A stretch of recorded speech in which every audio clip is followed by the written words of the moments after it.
Stop what you were doing, put down your credit card, and step away from the Apple Store checkout page right now. Because if you buy an M4 MacBook Pro today, you're going to regret it for the next 5 years of your life.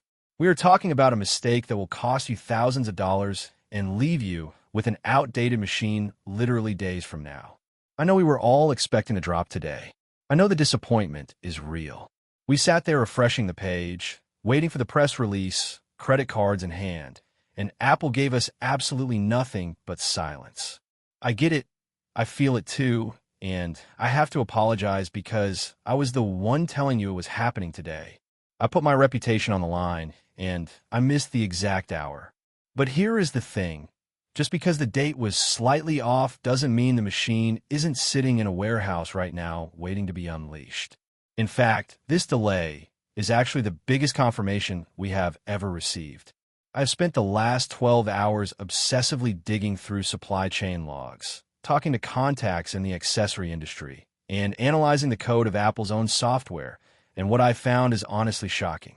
We have uncovered 6 specific, undeniable pieces of evidence that prove the M5 MacBook Pro is not months away. It is days away. We're looking at a launch that is likely happening next week, potentially Monday the 2nd, and the reason for this holdup might be the most revolutionary feature Apple has added to a laptop in over a decade.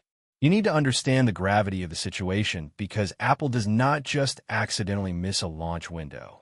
They are the most precise company on the planet. They run on a military-grade schedule. So when they break a 20-year streak, you have to ask why. The last time Apple released a Mac in February was back in 2008. We're talking about the era of the original MacBook Air and the iPod Nano. For nearly 2 decades, February has been a dead zone for hardware. So for Apple to be targeting this window now means something massive is happening behind the scenes that forced their hand. I initially thought maybe this was just a marketing play. You know, they just released the Creator Studio software, and maybe they didn't want the roaring engine of an M5 chip to drown out the news cycle for their software update. It makes sense on paper because hardware always overshadows software. The moment we see Geekbench scores for the M5 Max, nobody is going to care about a new update to Final Cut or Logic. But as I dug deeper, I realized this isn't just about marketing timing. This is about logistics, government certifications, and a feature that is going to change how every single creative professional works. Let's start with the first smoking gun, which is the software itself. Usually, Apple operates like clockwork. New hardware and new software go hand in hand. We have been tracking the development of macOS Tahoe 26.3 for months. If you look at the last 2 years of data, Apple has consistently released the major X.3 updates in the middle or end of January, almost always on a Monday. It is a pattern as reliable as the sunrise. But here we are at the end of the month, and macOS Tahoe is still sitting in beta. It is still in the oven. Why? Apple doesn't miss software deadlines unless that software contains the drivers for unreleased hardware. This delay is the digital fingerprint of the M5 MacBook Pro. But it gets deeper. There's a rumor circulating that I was skeptical about at first, but now it is the only thing that explains the delay. We are hearing that the M5 MacBook Pro might be the first Mac in history to feature built-in 5G cellular connectivity. Just stop and think about what that actually means for a second. Imagine being a video editor, a developer, or a writer. You're sitting in a park, or you're on a train, or you're in the back of an Uber. You open your laptop lid, and boom, you are online. No hunting for sketchy public Wi-Fi networks that steal your data.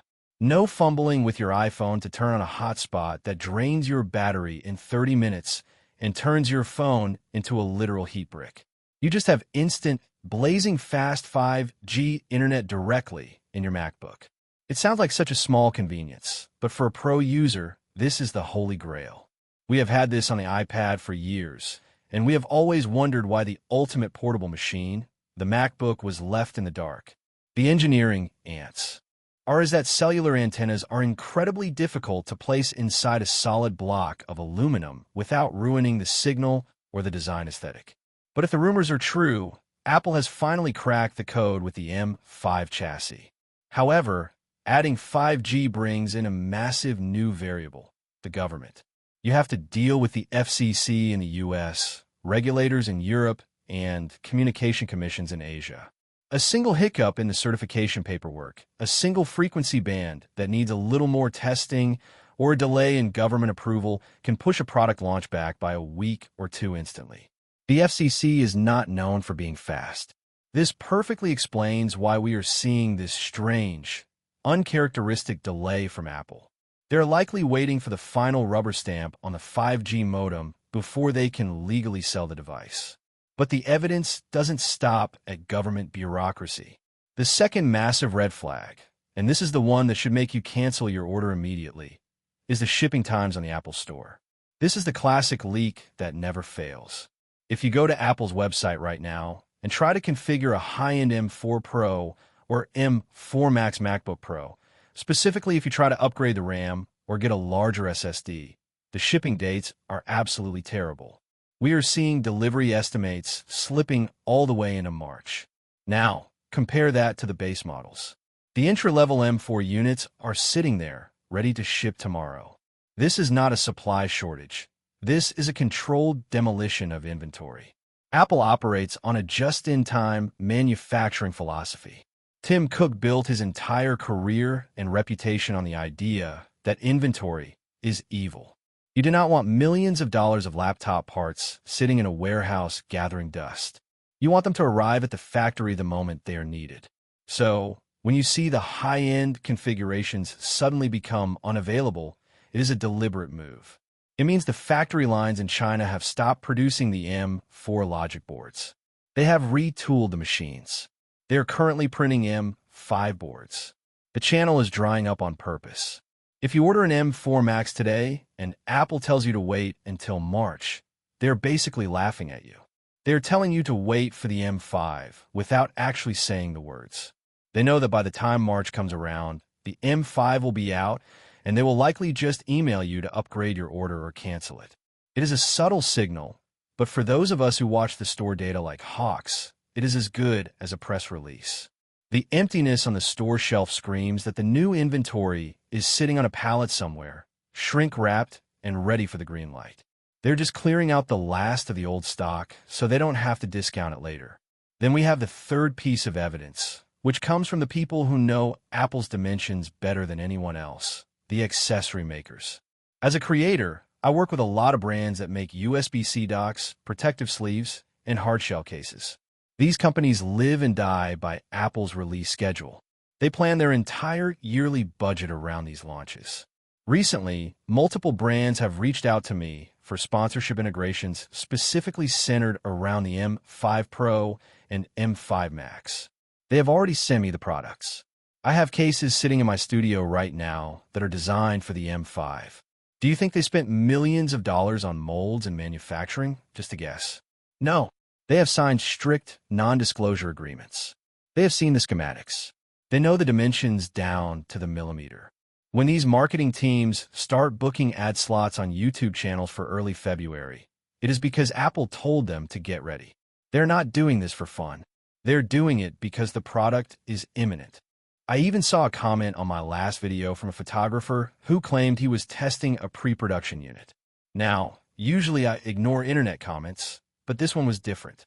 He was incredibly specific about the thermal performance. He talked about how the fans rarely spun up even during heavy export tasks, which suggests the efficiency of the M5 is off the charts. He also mentioned a new coating on the black aluminum finish that is more resistant to fingerprints. That is a detail you don't just make up. That is a tactile detail that comes from holding the device.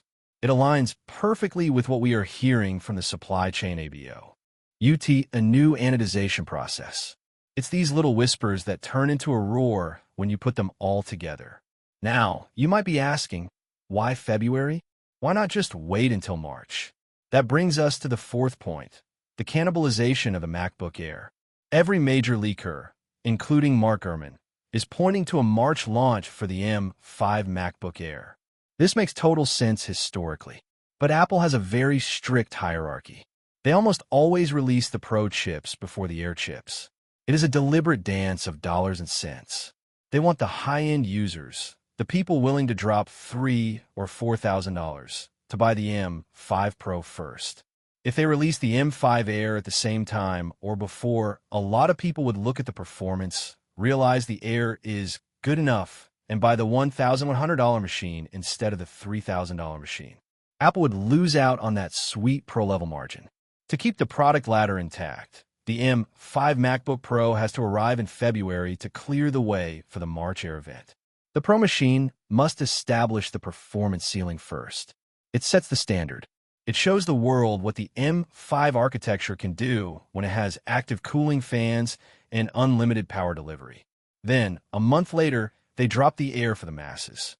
This spacing is crucial. They need February for the Pro so that March can belong to the Air. If they wait any longer, the products will collide and the marketing message gets muddy. Think about the average consumer walking into a store. If they see a shiny new M5 Air and an old M4 Pro, they are buying the Air. Apple cannot let that happen. The Pro must always lead. This feeds into the fifth point, the rest of the Mac lineup. We are still waiting for the M5 Mac Mini and the high-end Mac Studio. Rumors suggest those are being saved for a massive WWDC reveal in June. If Apple pushes the MacBook Pro into the spring, they create a traffic jam of hardware releases. They need to space these out so each product gets its own moment in the sun. We have found leaked source code in macOS Tahoe that references Spring 1 and Spring 2 release windows. Spring 1 is February, the MacBook Pro. Spring 2 is March, the MacBook Air, and potentially a new iPad or iPhone SE. The slots are filling up fast, and February is the only window left open for the Pro. Apple wants to dominate the news cycle. By launching the Pro in February, they own the tech news for the entire month. Then they do it again in March, then again in June. It is a constant drumbeat of innovation that keeps the stock price moving up. Finally, we have the sixth and perhaps the most psychologically important piece of evidence, the shadow of the M6. I know it sounds crazy to talk about the M6 when the M5 isn't even out yet, but Apple works years in advance. Reports are already confirming that a major MacBook Pro redesign is coming late next year. We're talking about OLED displays, a dramatically thinner chassis, and potentially a touchscreen interface. This is the supercycle upgrade. If Apple waits until April or May to release the M5 MacBook Pro, they're going to have a lot of very angry customers when the all-new M6 comes out just 6 months later. This is called the Osborne effect. If customers know a better, redesigned version is coming soon, they stop buying the current one. Apple needs to release the M5 right now to maximize the shelf life of the current design. They want at least a 10-month gap between the M5 and the M6 so that people don't feel cheated. The M5 is likely the final refinement of the current form factor. It is the S-year update. It's perfect for people who love the current industrial design and just want more speed. But if you push its release too close to the M6 redesign, it becomes a lame duck product instantly. Nobody wants to spend $3,000 on a laptop that looks outdated in 4 months. By launching in February, they give the M5 a respectable run. It gets its glory. It captures the sales of people who need a laptop right now and can't wait for the redesign. So what is the verdict? The M5 MacBook Pro is going to be an incremental but massively powerful update. We are looking at a 20% jump in multi-core performance. We are looking at a neural engine that is likely double the size of the M4 to handle local AI tasks and the new Apple Intelligence features. If you're a video editor, a 3D artist, or a developer, this is the machine you've been waiting for. The FE. Sciencey alone will be worth the upgrade. The addition of 5G connectivity would make this the ultimate tool for the digital nomad, finally untethering us from the tyranny of Wi-Fi. My advice is simple. Do not buy an M4 MacBook Pro today. Do not let the shipping delays trick you into settling for a base model just because it is in stock. Patience is going to pay off. The signs are everywhere if you look closely. The empty inventory, the quiet accessory makers, the code and the software, and the logic of the marketing calendar. It all aligns for a launch next week. Monday is the day. Give Apple one more week to get their act together.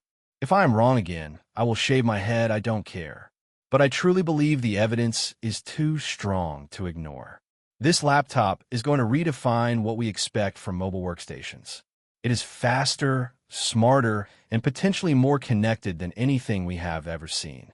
Apple is playing a high-stakes game of marketing chess, and the checkmate is coming. The M5 era is literally days away. Do not be the person who buys the old model the week before the new one drops.